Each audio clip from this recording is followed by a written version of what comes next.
지금은 주님 품에 계시지만 저희 아버님 어머님이 어느 날 저희 아들 딸이 어렸을 때에 이 여름에 시냇가에 가서 함께 보냈던 시간들이 있습니다.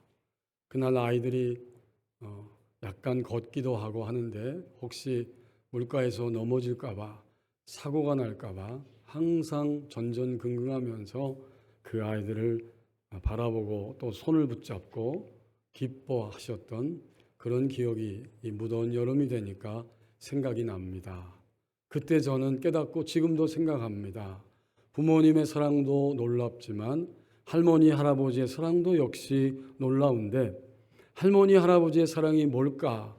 그 장면이 떠오르면서 생각해 보니까 결코 손자, 손녀를 놓치지 않는 사랑이었습니다. 한순간도 눈동자를 떼지 않고 놓치지 않는 사랑이었으며 그것은 손자, 손녀를 보고 있지 않을 때에도 항상 마음속에 생각하고 있는 집중된 사랑이었구나 하는 사실을 오늘 아침에 어제 말씀을 준비하면서 생각이 나게 하셨습니다. 그렇습니다. 부모님의 사랑도 더더욱 할머니, 할아버지의 사랑도 당신의 자녀들과 손자녀를 향한 사랑은 놓칠 수 없는 집중된 사랑이 바로 그래도 인간이 가지고 있는 사랑의 아름다운 모습이구나 하는 사실을 생각하게 하십니다. 그렇다면 하나님의 사랑은 어떠하겠습니까?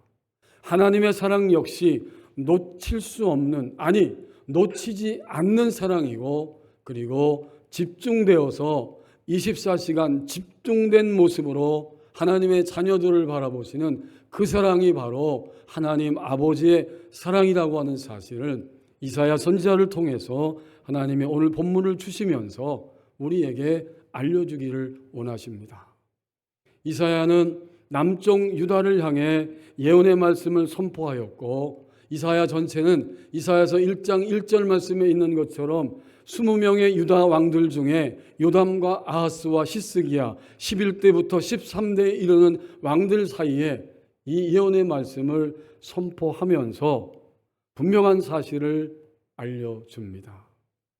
인간은 그토록 하나님의 사랑을 믿어들이지 못하고 그리고 믿어들이지 않으면서 자신의 인간의 인생의 시간표 속에서 오히려 그 사랑을 안다고 하고 경험한다고 했지만 오히려 그 사랑과 반대로 달려가는 것이 인간의 실상이다. 이것을 이 긴 이사야 66장을 통해서 전체적으로 보여주시면서 하나님의 놓치지 않는 그 집중된 사랑은 그렇기 때문에 그 반대 방향으로 가는 하나님의 백성들을 향해서 채찍을 드시면서 심판을 행하시고 그리고 궁극적으로 심판은 심판으로 끝나는 것이 아니라 하나님에 의한 구원의 역사를 완성하시기 위해서 움직이고 계시는 것이 하나님의 마지막 사랑의 마침표라고 하는 사실을 이 긴 66장을 통해서 중간중간에 오늘 본문을 통해서도 우리에게 알려주고 계십니다. 그냥 망하는 것이 아니고 하나님에 의해서 채찍에 의해서 멸망을 당한다. 바벨론에 의해서 70년 동안 포로 생활할 수밖에 없도록 하나님은 남쪽 유다 하나님 백성들, 북이스라엘은 이미 멸망했고 남쪽 유다 하나님 백성들을 그 사랑으로 이끌어 가시기 위해서 하나님에 의한 심판을 행하시고 마침내는 하나님에 의한 구원의 역사를 이루신다. 그래서 오늘 우리에게 주신 이 9장 1절에서 이 6절까지의 말씀에도 보면 반복적으로 심판과 구원이 끊임없이 반복적으로 나타나고 있지요. 1절만 보아도 그래요. 전에 고통하던 자들에게는 이게 뭐예요? 왜 고통스러워요? 심판이 있기 때문에. 심판을 받았기 때문에. 그런데 어떻게 되었느냐? 흑암이 없으리로다. 다시 구원을 받았네요. 그리고 옛적에는 무시를 당하던 땅이었는데 1절 끝부분에 요단 저쪽 이방에 갈릴리를 영화롭게 하셨느니라.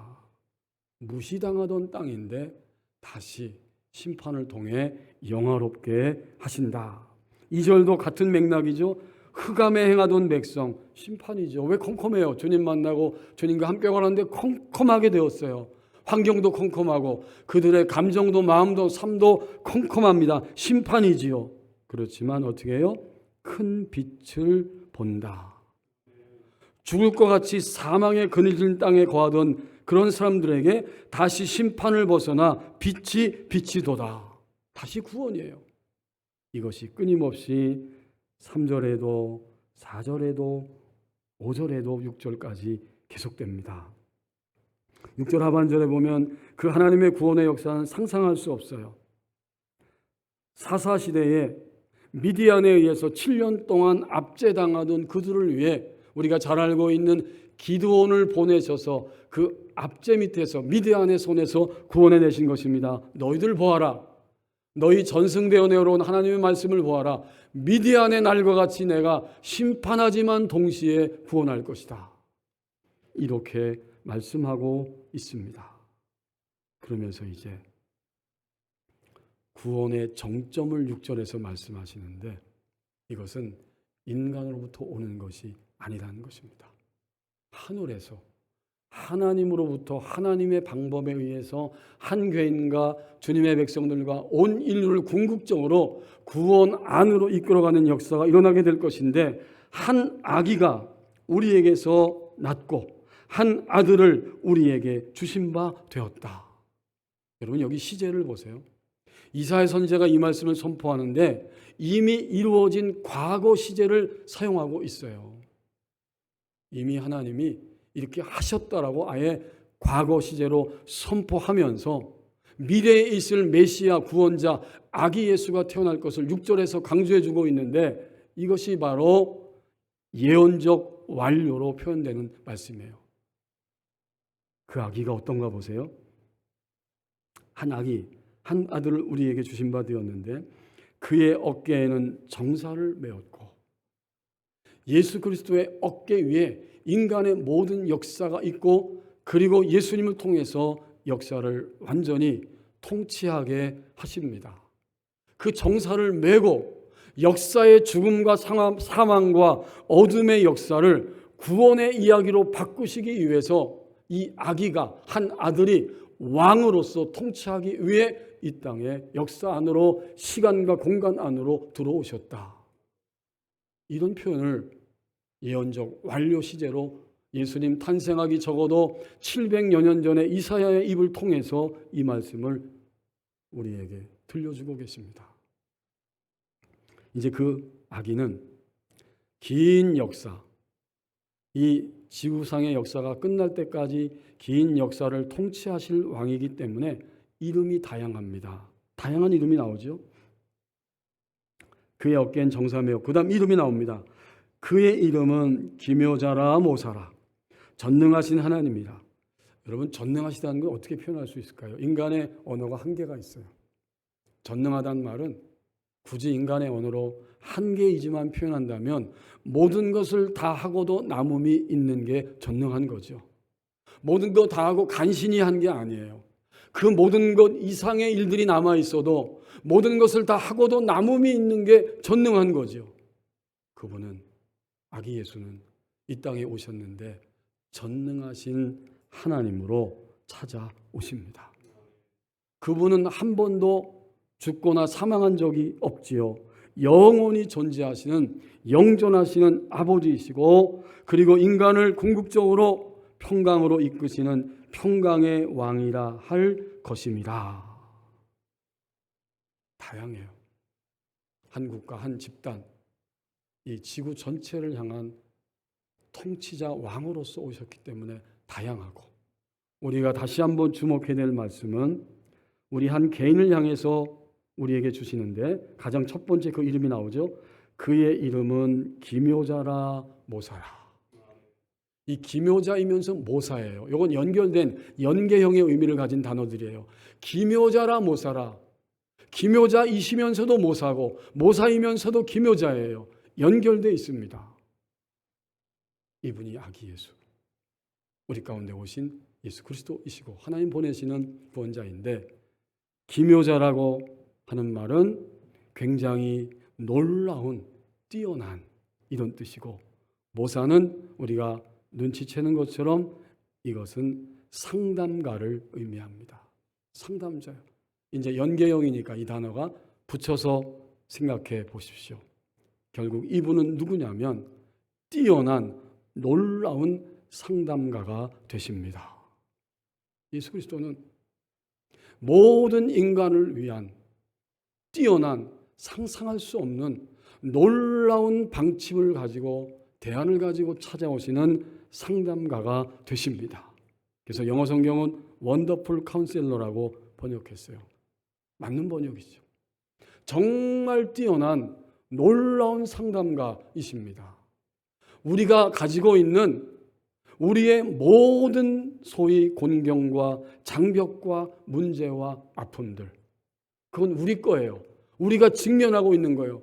근데 이 놀라운 뛰어난 상담가는 그 모든 것들을 다 상담하고도 남음이 있습니다.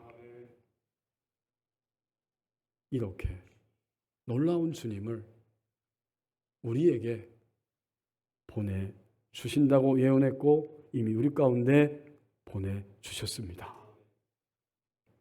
이 말씀이 선포되기 직전에 이 남유다의 상황은 굉장히 두렵고 심각한 상황이었는데, 이사야 7장 1절 2절의 말씀이 가르쳐주는 것처럼 지금 북쪽 이스라엘 동족이죠. 하나님 백성의 그들하고 이방나라 아람이 동맹을 맺고 연합군을 형성하고 남유다를 치기 위해서 쳐들어오는, 한번 쳐들어왔지만 실패했고, 그럼에도 불구하고 다시 연합군을 형성한 채 남유다를 멸망시키기 위해서 쳐들어오고 있던 상황입니다.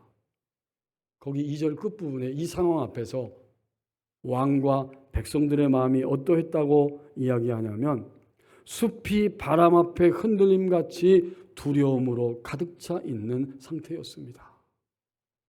상상이 되시죠? 숲이 마구 흔들립니다. 바람이 점점점 세차게 부는데 그 바람 앞에 숲이 요동치고 흔들리는 것처럼 아하스 왕과 유다 백성들의 마음이 온통 바람 앞에, 인생의 바람 앞에 이것저것에 의해서 흔들리면서 두려워할 수밖에 없는 그런 시점에 하나님이 오늘 이사야 선지자를 통해서 하나님에 의한 심판을 넘어서는 구원의 역사를 말씀해 주고 계십니다.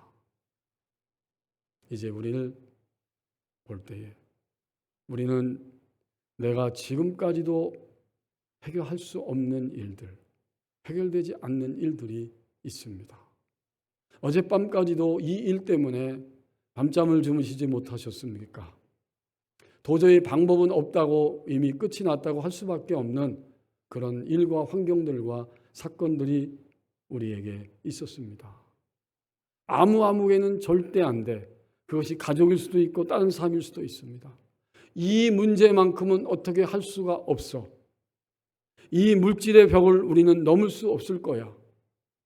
가지가지 우리 안에 있는 일들 때문에 숲이 바람 앞에 흔들리는 것처럼 두려움 가운데 있을 때 하나님은 이 말씀을 통해서 그 시대 백성들에게 다가가셨고, 인간이 상상할 수 없는 인도하심을 따라서 모든 것들을 상담해 주시는 뛰어난 놀라운 상담자를 보내심으로 구원을 이루실 것이다.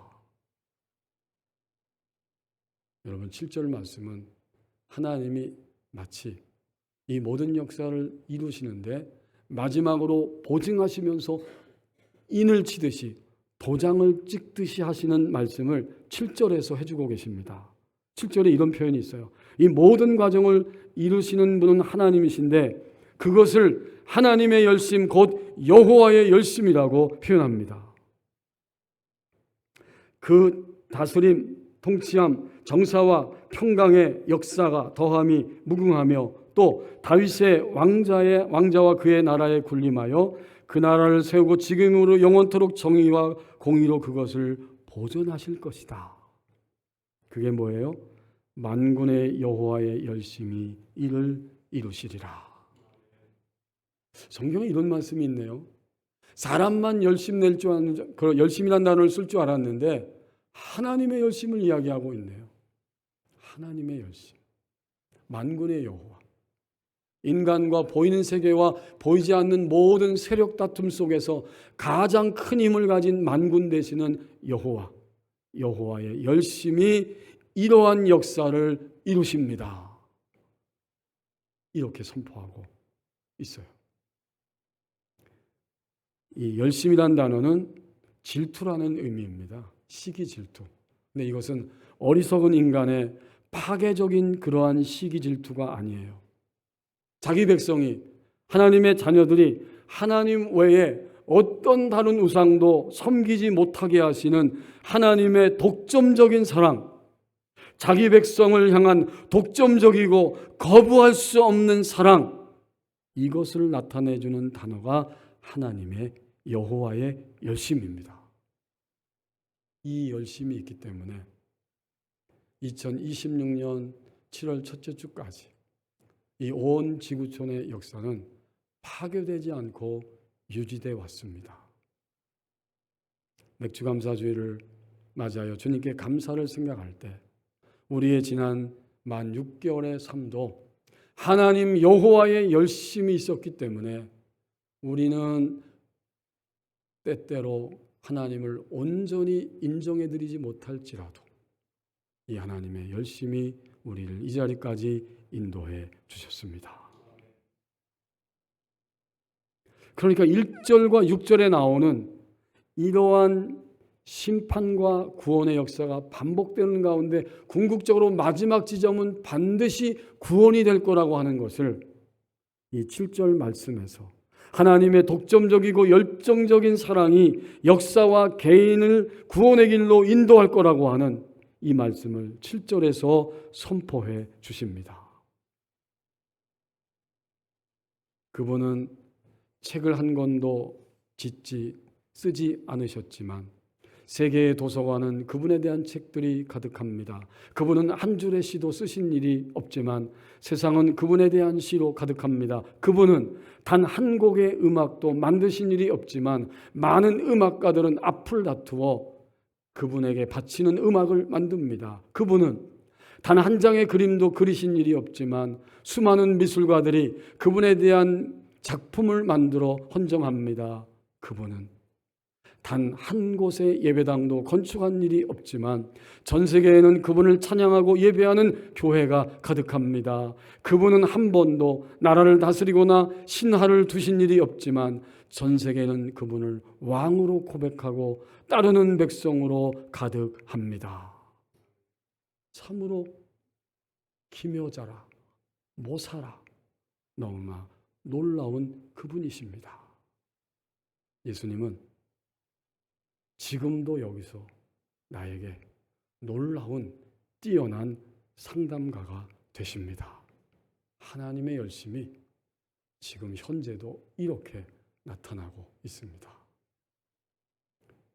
이제 8절 말씀을 보십시다.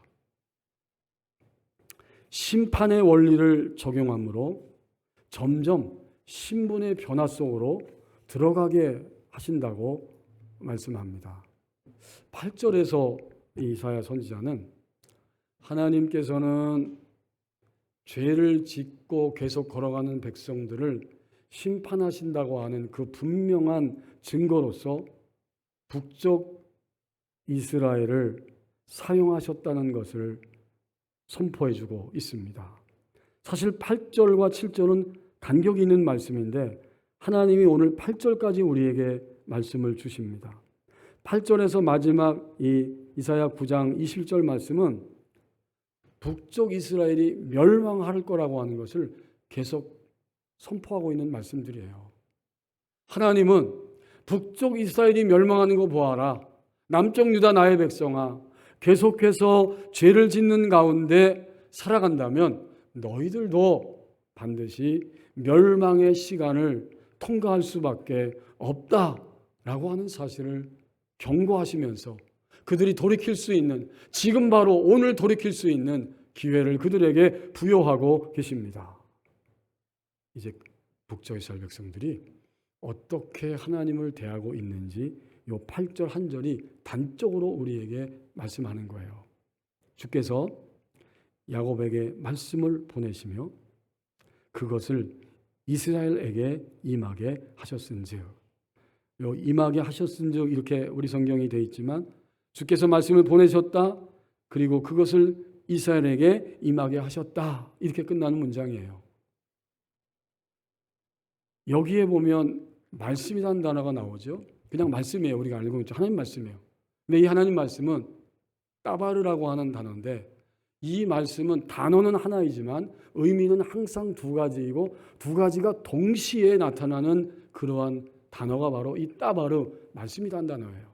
첫 번째 의미는 글자 그대로 말씀이에요. 말씀이라는 의미고, 두 번째 의미는 사건이라는 의미가 같이 있는 이중적인 언어입니다. 왜 하나님은 이 단어를 사용하고 계시는가?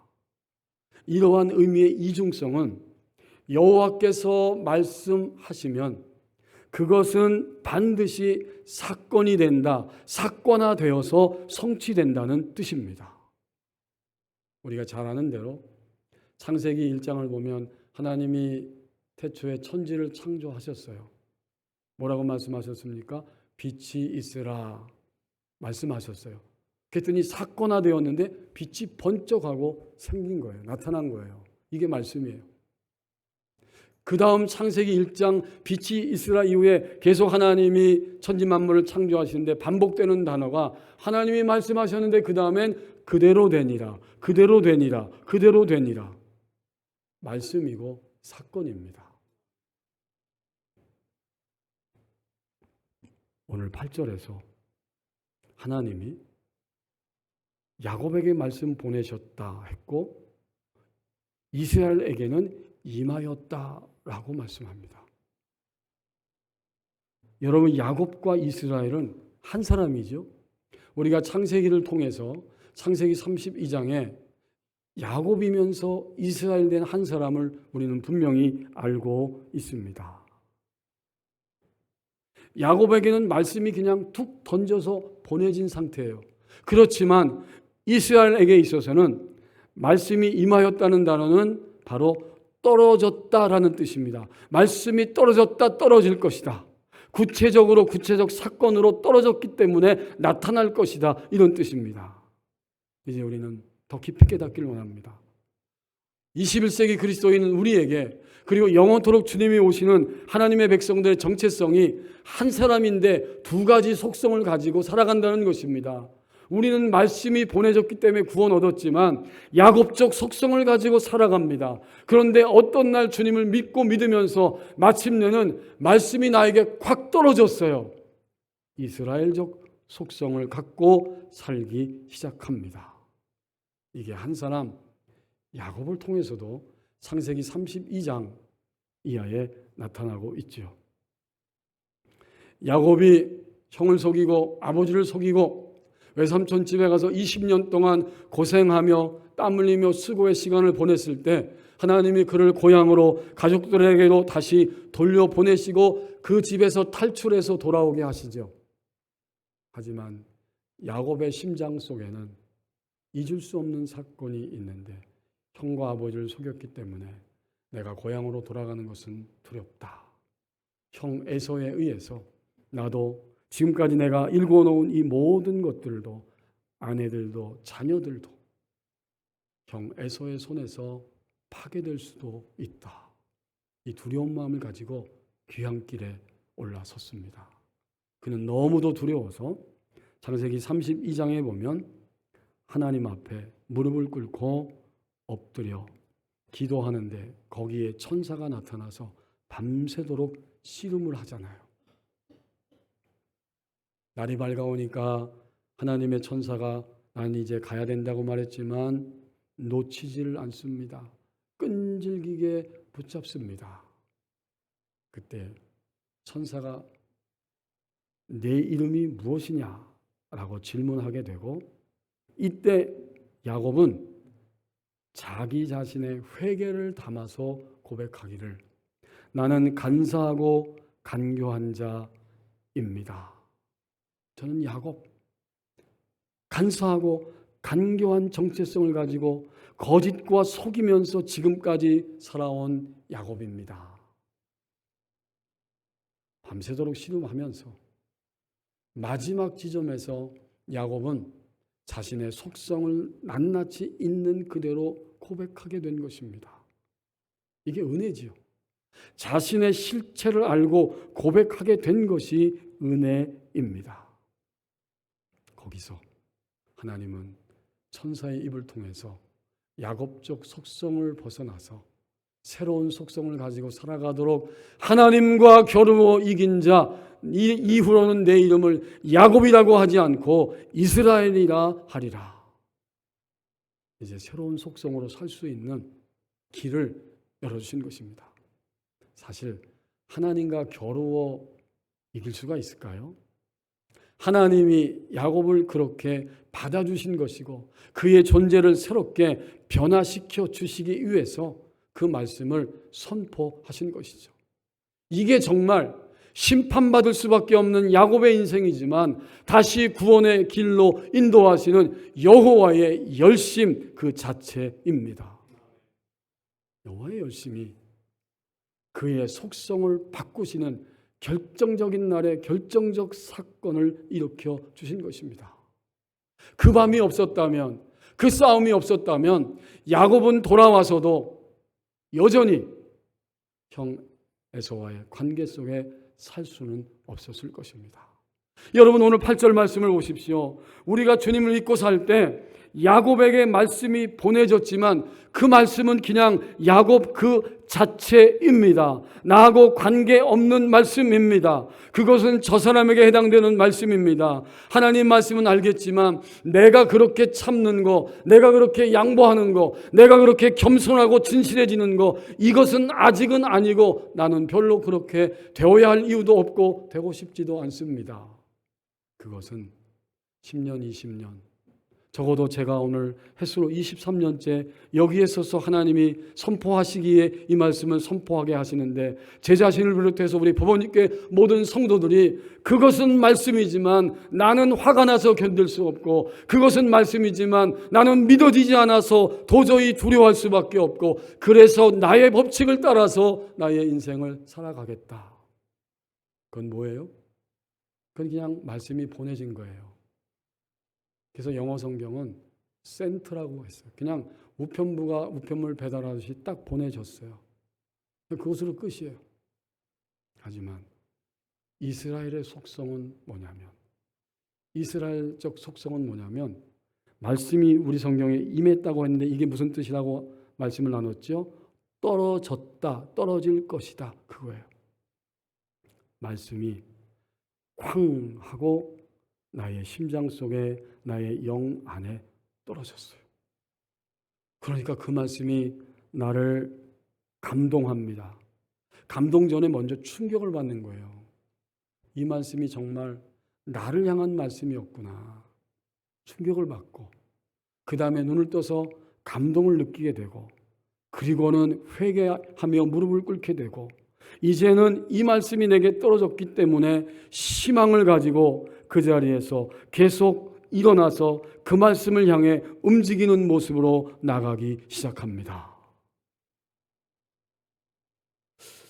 그래서 오늘 하나님 우리에게 주신 이 8절까지의 말씀은 여호와의 열심은 지금도 나타나고 있는데 야곱적 속성을 계속 움켜잡고 그렇게 살아갈 것인지 이스라엘적 속성을 가지고 변화 속에 나 자신을 던질 것인지 그것을 선택하라고 우리에게 요구하고 있습니다. 우리의 걱정도 사실이에요. 우리의 억울함도 사실이고요. 우리의 근심도 원망도 사실이에요. 나의 몸의 질병도 사실이에요. 아파서 견딜 수 없을 만큼 몸이 힘든 분들을 이번 주에도 만났고 들었고 함께 대면했습니다. 다 사실입니다. 그런데 여호와의 열심은 하나님의 말씀을 보내신 다음엔 그 말씀이 나에게 떨어지게 하십니다. 떨어질 것이다. 떨어졌다.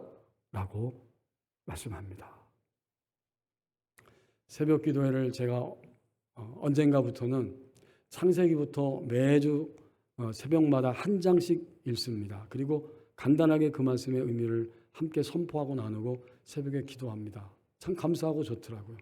그러다 보니까 어느덧 이번 주간에 지난 주간에는 요한 1서 신약의 끝지점을 향해 가고 있죠. 요한 1서를 계속 읽는데 복음서는 예수님 자신이 오셔서 사신 모습 때문에 예수님의 모습, 행적을 그대로 그려줬고 예수님이 부활 승천하신 이후에 사도들의 시대는 이제 눈으로는 주님을 볼 수 없지만 요한일서에 보면 계속해서 주님을 믿고 우리는 하나님의 사랑 안에 들어온 존재고 우리의 인생은 우리 아버지와 그 아들 예수 그리스도와 더불어서 누리는 것이다. 말씀을 지킬 때마다 우리가 그분 안에 있는 것을 알게 되고 그분이 우리 안에 있음을 체험하면서 언제나 이렇게 연합된 모습으로 살아가게 될 것이다. 놀랍게도 이 모습을 계속해서 우리에게 서신서를 통해 알려주고 있더라고요. 말씀이 떨어지면 주님 고백할 때 내 안에 들어와서 사시는구나. 그게 믿어지는 거죠. 그러면 이제 나는 어떻게 살 것인가? 우리 교우들이 고백하고 깨닫는 것처럼 이제 더 이상 나의 어떠함이 아니라 주님의 어떠함이 먼저가 되고 주님의 인도하심과 원하심을 묻기 시작합니다. 그때 내가 주님 안에 있음을 알게 되고 주님도 내 안에 거하고 계심을 우리는 실감하면서 살아가게 되지요. 이제 우리는 말씀이 떨어진 이스라엘적 속성을 가지고 살아가려고 하면 이 분명한 이 기준을 알고 그 기준 가운데 살아가야 합니다. 언젠가 제가 지금은 은퇴하셨지만 전환목자교회를 담임하셨던 유기성 목사님 설교를 이렇게 듣고 있는데 그분은 자신의 모든 삶의 여정 가운데 정말 힘들고 고통스러운 순간들을 경험하고 넘어서면서 주님의 손에 이끌려서 위대한 하나님의 사랑, 생명의 역사를 이루시며 목회를 신실하게 잘 감당하셨죠. 그분이 자신의 이 삶의 신앙의 모든 것을 한마디로 표현한 것을 제가 들은 적이 있습니다. 우리가 주님 믿잖아요. 그럼 그때 우린 주님 안에 들어갔고 주님도 우리 안에 오셨고 우리도 주님 안에 사는 거예요. 그분의 용어대로 표현하면 이렇게 표현하고 있더라고요. 이제 우리는 살아갈 때에 어떤 두려움과 근심이 우리 앞에 있을지라도 요 단 한마디의 적용을 훈련하면 되는 겁니다. 유기성 목사님이 이렇게 표현했어요. 자기가 두렵고 감당할 수 없는 것들이 몰려올 때 예수님 제 안에 계십니다. 이거 한마디만 고백할 수 있어도요. 위대한 신앙의 자리에 올라선 거예요. 아니 주님을 어디서 찾습니까? 주님 우리 안에 오셨어요. 주님 믿을 때 예수님 제 안에 계십니다. 그 다음엔 바로 따라 나오는 게 뭘까요? 예수님 제가 어떻게 예수님을 기쁘게 할까요? 결정적인 말이죠. 주의 뜻대로 살겠습니다. 주님의 뜻을 구합니다. 묻고 여쭙는 거지요. 근데 주님을 기쁘시게 할까요? 이 물음 속에 그게 다 있는 거예요. 오늘 이 근심 중에, 이 분노 중에, 이 두려움 중에 이렇게 길이 보이지 않고 답이 보이지 않을 때 주님을 제가 어떻게 기쁘게 해드릴까요? 그 말은 곧 그거예요. 주님 제가 어떻게 움직여야 되고 어떤 말을 해야 되고 어느 방향을 향해 가고 어떤 행동을 해야 될까요? 역시 하나님 말씀은 복잡하지 않습니다. 절대 복잡하지 않습니다. 우리가 복잡할 뿐입니다. 이제 우리는 사실적으로 이것을 확인해야 돼요. 예수님은 거듭난 그리스도인 안에 찾아오셨고 머물러 계십니다. 이것이 유일한 진리라고 하는 확신을 갖는 것입니다. 그리고 매 시간 매 순간 연습하는 것입니다. 이게 지금 영적 성장의 단계를 여러분과 나누고 있는 거죠. 확인해요, 사실적으로. 그리고 유일한 진리라고 확신해요. 그 다음에는 연습하는 거예요. 어떤 것이 몰려오든 예수님 제 안에 계십니다. 제가 어떻게 할까요? 어떻게 주님을 기쁘게 해 드릴까요? 이것은 단순하지만 굉장하고 놀라운 연습입니다.